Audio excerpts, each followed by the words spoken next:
Hello, my name is Christopher Crow and I am from Thyme Technologies. In today's video, I will showcase how to add a new user onto Sage Intacct.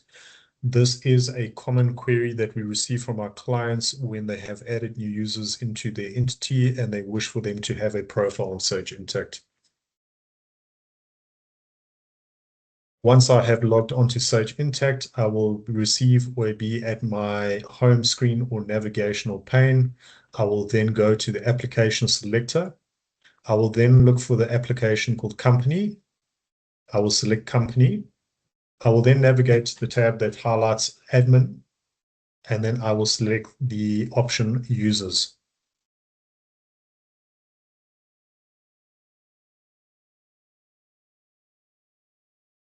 Once I have actually retrieved onto this page or seen this page, I will then see a list of existing users if I have existing users.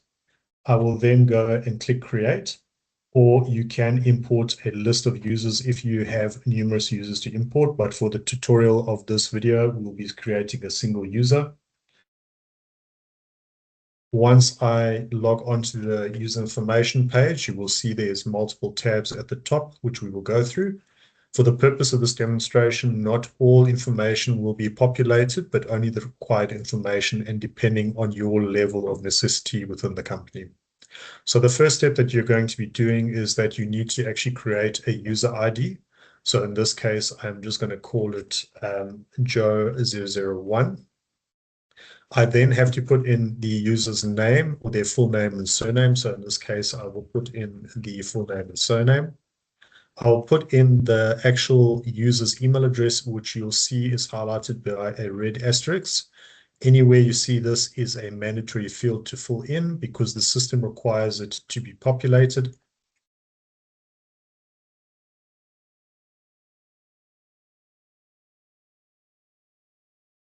The status by default will be set to active. Once I have created the relevant user details, I need to go and create a contact card, which is then linked to a contact name. You will see once again that as I have highlighted, we'll navigate to the page that has the basic information needed.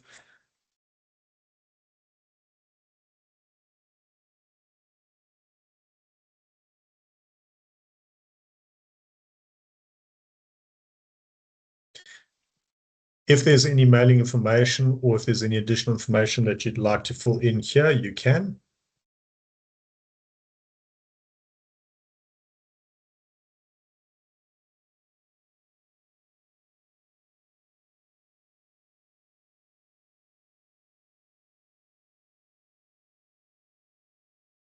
As I was saying, not all information is necessary, but it can be filled in depending on the level that you require. Once I've created the employee contact card, this is a very important step I need to save. You will see there's also an option there where it says you can keep the password until admin resets it. So once I've created this actual account, the user will receive a welcome email from Sage Intacct directly, whereby they will have a link that they need to follow in order to go and create a new password. So I'll leave that unchecked. If I navigate down to the special permissions, this is also a very crucial part of creating the user. The user type will also dictate what access the user will have.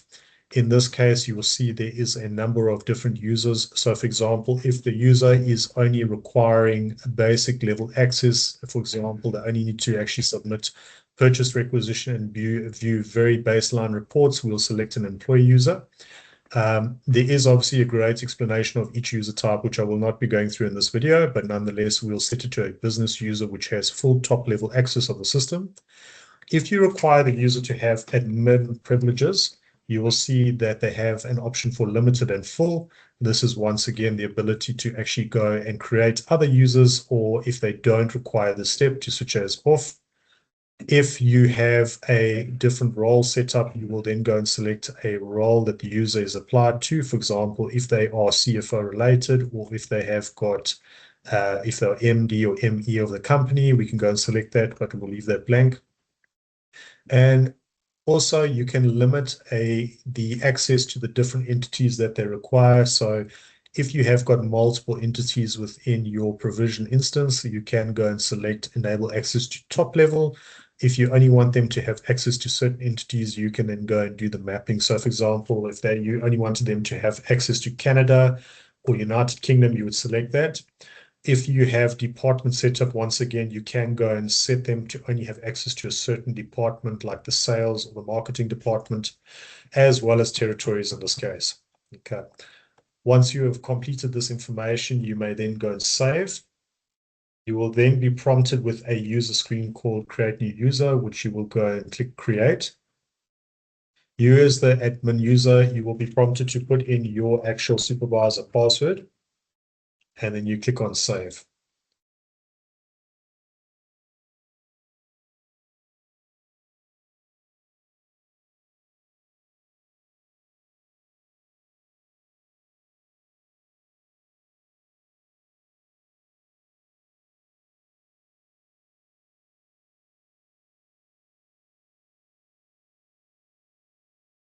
Okay, so once that has saved, it is important to note that if you are using workflows, it is a very crucial step that you also create the user under your employee dimension.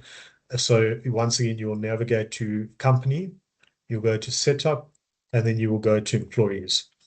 As discussed before or stated before, if they do have or you have a specific workflow in place, you also need to go and create the user here.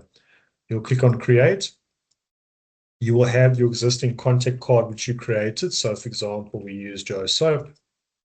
All right, you can then put in a plethora of information that is listed here. For example, your start date, whether it's a full-time employee, their termination type, and who they report to. So in this case, if they have a manager, you can actually go and list them there.